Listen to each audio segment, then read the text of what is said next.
Today on Capitol Hill, tensions erupted in a hearing that quickly veered from routine oversight into a pointed political standoff. If you're new to the channel, make sure you hit subscribe so you don't miss our in-depth coverage and breakdowns of key political moments. Thanks, Mr. Chairman. Madam Attorney General, let me ask you this question. Were you consulted by the White House before they deployed National Guard troops to cities in the United States? I am not going to discuss any internal conversations with the White House. You won't even say whether you talked to the White House about this? I am not going to discuss any internal conversations with the White House with you, Ranking Member. I noticed that. What's the secret? Why do you want to keep this secret? The American people don't know the rationale behind the deployment of National Guard troops in my state. The word is, and I think it's been confirmed by the White House, they are going to transfer Texas National Guard units to the state of Illinois. What's the rationale for that? Yeah, Chairman, as you shut down the government, you voted to shut down the government, and you're sitting here, our law enforcement officers aren't being paid. They're out there working to protect you. I wish you loved Chicago as much as you hate President Trump. And currently, the National Guard are on the way to Chicago. If you're not going to protect your citizens, President Trump will. I've been on this committee for more than 20 years. That's the kind of testimony you expect from this administration. A simple question as to whether or not they had a legal rationale for deploying National Guard troops becomes grounds for a personal attack. I think it's a legitimate question. It's my responsibility. She refuses to answer as to whether she had any conversation with the White House about deploying national troops to my state. That's an indication, I'm afraid, where we are politically in this place. Let me ask you another question. I want to, if you will, hold on a second. Make sure I got the right page of facts here. You testified under oath when you last before this committee that before your appointment to Attorney General, you had served as a representative of some sort for the royal family of Qatar. There was an issue that came before you in May when President Trump accepted a $400 million luxury jet from the royal family of Qatar for temporary use as Air Force One before it's permanently gifted to the Trump Presidential Library Foundation. The Constitution unequivocally bestows on Congress the power to control whether any officer of the United States, including the President, may accept a gift, quote, from any king, prince, or foreign state, end of quote. And this gift clearly violates the statutory regime enacted by Congress. You've refused to answer a letter I sent to you 5 months ago asking the legal rationale you relied on to advise President Trump to accept this unprecedented gift from your former legal client. Can you make a promise today that you will disclose that? Disclose what, Ranking Member? I assume there was a letter or some sort of statement from your office to the White House to advise them that you felt it was permissible? First, to address my role with Qatar, as I addressed with you during my confirmation hearing, I disclosed it in my SJQ. In private practice, I worked for Qatar for anti-human trafficking for the World Cup. That was my only involvement, and I made that very clear, and I'm very proud of everything I've done with anti-human trafficking.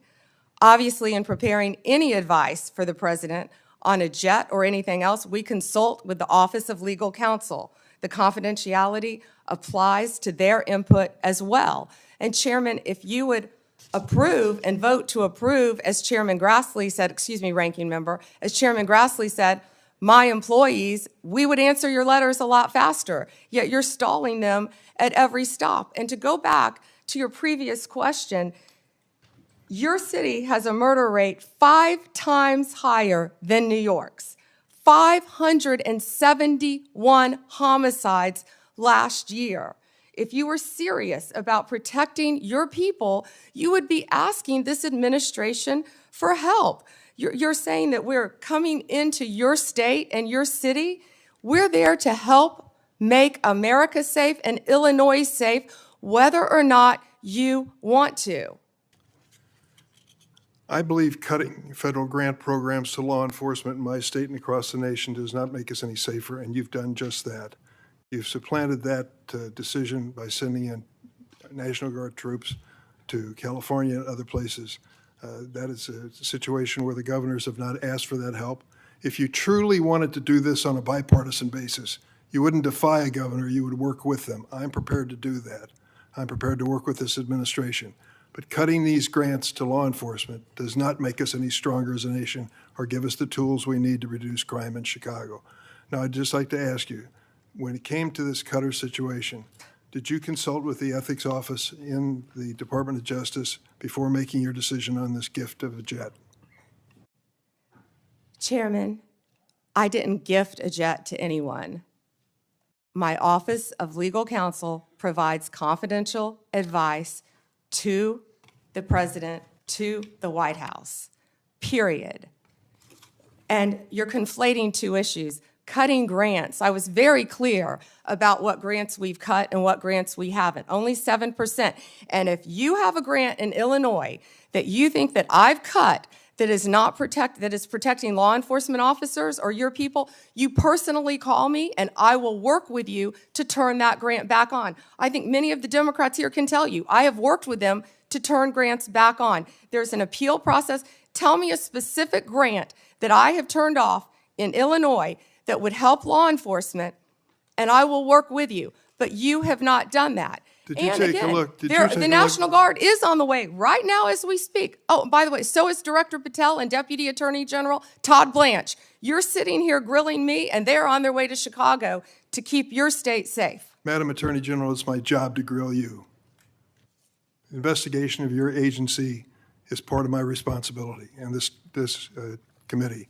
You may not like the experience, but others have weathered the storm and answered questions in a respectful manner. Can you tell me the grants, Yes. Ranking Member, please? Take a look at the President's budget on HIDA grants. What happens to it in his proposed budget? I'd be glad to meet with you on the It's grants. cut by 1/3 from $300 million to 196. That's one example of a grant that works, and your administration has suggested cutting it in the budget lies ahead. I want to ask you about items in a letter I sent you in July that you have not answered. In February, you made a public claim that the Epstein client list was, quote, sitting on my desk right now for review, end of quote. You then produced already public information and no client list at a major media event hosted at the White House. Attorney General Bondi, why did you publicly claim to have the Epstein client list waiting for your review and then produce nothing relevant to that claim? Senator Durbin, if you listen to my entire clip on that, I said I had not reviewed it yet, that it was sitting on my desk along with the JFK files, the Martin Luther King files, and I said I had not yet reviewed it. And if you see our memo on Epstein, you will see, excuse me, our memo on Epstein clearly points out that there was no client list, our July 6th memo. You also didn't let me respond to the HIDA question. The budget transfers $196 million for high-intensity drug trafficking areas to the Office of Justice Programs, OJP. The Justice Department will continue to administer those grants under OJP in 2026. Going back to the Epstein files, according to another whistleblower who made a protected disclosure to my office, you pushed the FBI to review approximately 100,000 Epstein-related records on an arbitrarily short deadline in March, and the FBI was directed to flag any documents that mentioned President Trump. Nothing came of that review until July when DOJ and FBI released an unsigned memo stating, quote, there's no incriminating client list. Why was the July 7th memo unsigned? The July 7th memo came from the FBI and the Department of Justice. Director Patel answered those questions very clear. And, you know, Senator Durbin, I find it very interesting that you refused repeated Republican requests to release the Epstein flight logs in 2023 and 2024. You fought that. Did you take money from Reid Hoffman, campaign donations, who was a huge Epstein friend? Why did you fight for years? Why did you fight to not disclose the flight logs, Senator Durbin? I can tell you I did not refuse. One of the senators here wished to produce those logs, and I asked her to put it in writing, and she never did. Yeah, I think Senator Blackburn would quarrel with you on that. Well, I will quarrel with you as to Reid, somebody that you mentioned I never heard of. Reid Hoffman. So who gave the order to flag records related to President Trump? To flag records for President Trump? To flag any records which included his name. I'm not going to discuss anything about that with you, Senator. Eventually, you're going to have to answer for your conduct in this. And you won't do it today, but eventually you will. I yield, Mr. Chairman. I got to Mr. interject Chairman? something here. Mr. before I Chairman. get to Pam. Mr. Chairman, since Senator Durbin referred to me, I would really appreciate the opportunity to correct the record. Proceed. Because Senator Durbin knows I repeatedly asked for those flight logs. I brought up the subpoena. You even shut down the committee because you didn't want that, and you know I submitted that in writing, and you continue to misrepresent that, and I am not going to let that record stand. Okay, Mr. Chairman, go ahead, Senator Durbin. I just want to make it clear that the reason the committee business ended was that your side invoked the 2-hour rule. Point number 2 is I asked you if you wanted any documents like flight logs to put it in writing. You never did. Yes, sir, I did, and your staff knows that I did. No, We'll submit, once again, Send me a copy of the that, information to you. We've done that several times, but we'll be happy to, once again, send it to you. I think your staff doesn't show that to you. Well, as I started to say about the emolument clause, and Democrats bringing that up in regard to Qatar, back in March of 2016, they didn't care anything about my bringing up the emolument clause in regard. I wrote to the Obama Justice Department. That letter was based on Secretary Clinton's 2009 to 2013 financial disclosures when she was Secretary of State. Those disclosures showed that her husband participated in at least 62 events with foreign states. Some of those were speaking events with connections to foreign governments.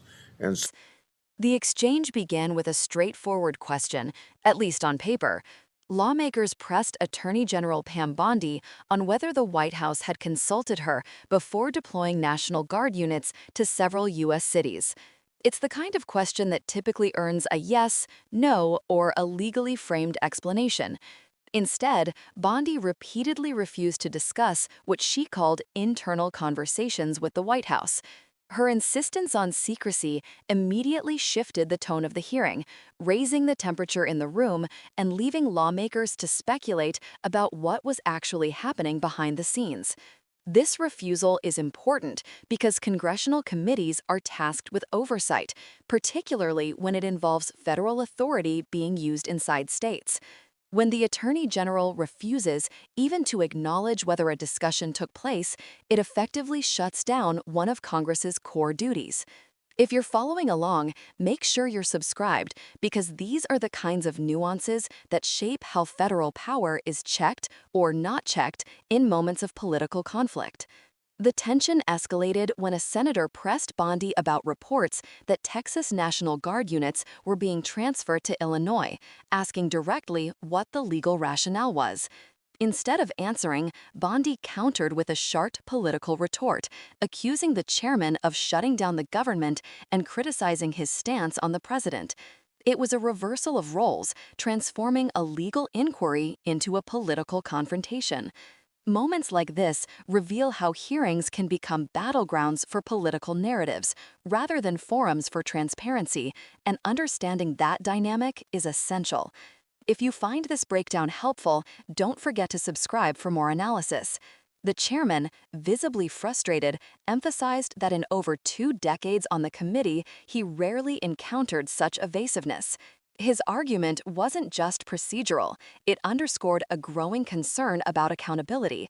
The question wasn't whether the National Guard could be deployed, but whether the administration followed constitutional process and statutory requirements.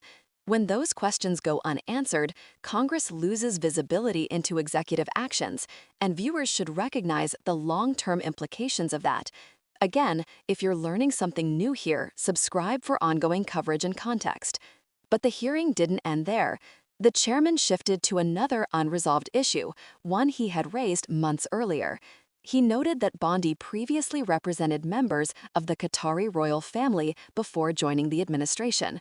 That relationship became relevant when President Trump accepted the temporary use of a $400 million luxury jet from the same foreign monarchy, reportedly intended for eventual donation to his Presidential Library Foundation. Under the Constitution, any gift from a foreign ruler to a U.S. official must be approved by Congress to avoid conflicts of interest or undue influence. It's a safeguard built directly into the founding document, designed to protect the Republic from foreign entanglements. The chairman claimed Bondi never responded to his inquiry, asking for the legal basis she used to advise the president on this unprecedented acceptance of a foreign gift. Whether one agrees with his framing or not, this issue raises fundamental questions about how ethics laws are interpreted and enforced across administrations. Subscribe if you want deeper explorations into how these constitutional guardrails work and what it means when officials sidestep them. Tonight's hearing, in many ways, functioned as a reminder of two competing visions of government, one emphasizing transparency and oversight, the other asserting executive discretion and political loyalty. And for viewers trying to make sense of the friction, the lesson is this: congressional hearings are never just about the questions asked. They are about the answers withheld, the political strategies deployed, and the precedents they set for future administrations. If you want more deep dives into moments like this, make sure you subscribe. We break down not only what happened, but what it means for the legal, political, and constitutional systems that guide the country.